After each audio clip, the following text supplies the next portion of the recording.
Hi guys, this week we're going to talk about emotional differences. Let's get started. Okay, when we say emotional differences, we mean tone. But let's look at it from a point of view from emotions. We can do this with anything. So with pacing, with anything, but we're just looking at the differences, the contrasts. If we look at a scene and it's all panicked, and we go to the next scene, it's panicked. We have an intercut scene where both sides are panicked. There's no differences.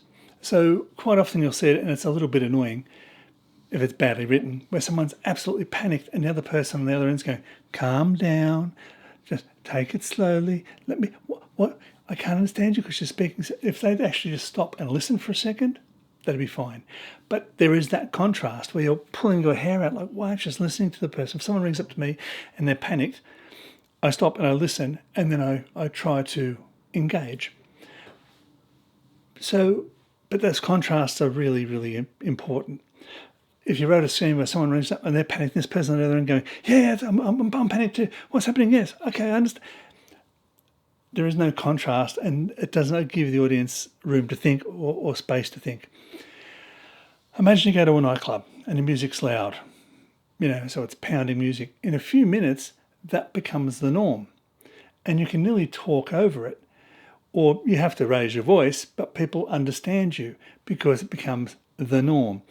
If you go to a concert, it starts off with bang. Like when I saw Aerosmith, it was so loud. It was like boof. But within a few minutes, I'd acclimated to it, and now I'm just enjoying Aerosmith. That's the same thing with pace. And also people aren't used to it. If you think of the opening scene of Fury Road, if you haven't seen it, go watch it. It starts with a 13-minute action sequence. And it's amazing. It's fantastic action. But they couldn't keep it going. It was 30 minutes of action. Then they had to cut to some very quiet or lower key things and introduce some world. But they were setting your expectations up with a 13-minute action scene. You were sitting there going, holy crap, I know what this film's going to be about. So they needed that contrast. And people talk about that being 13 minutes of action. If your film is just action after action after action after action after action, that's the norm. So then when you want to get some excitement in, you've got to do something more outrageous. And then it becomes pointless, it becomes silly, it becomes unbelievable. So you need light and dark. It's a bit like dosage of medicine. People become resistant to a certain level, so they have to go slightly higher with their pain relief, where they might start at 20 milligrams, 40 milligrams, and they build a resistance. It's the same, your audience will do the same thing. They'll build a resistance.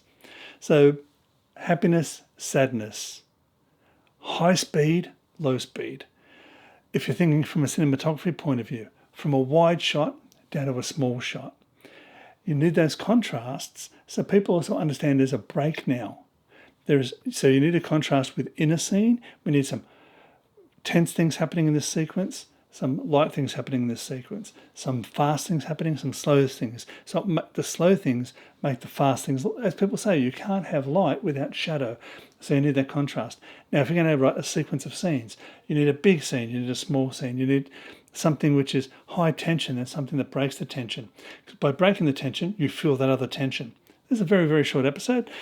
I've missed a few. A bit of a family issue, some surgery needed for my daughter, and I love our little community, but I love my daughter more. So if I'm a little bit spasmodic with this, it's because I'm caring for the big girl. As always, thank you for everyone who's done this. As you can see, the t-shirt comes in multiple colours. If you want to buy them, this is the second one I've bought. I really appreciate these. The links are below. And until next time, guys, keep writing.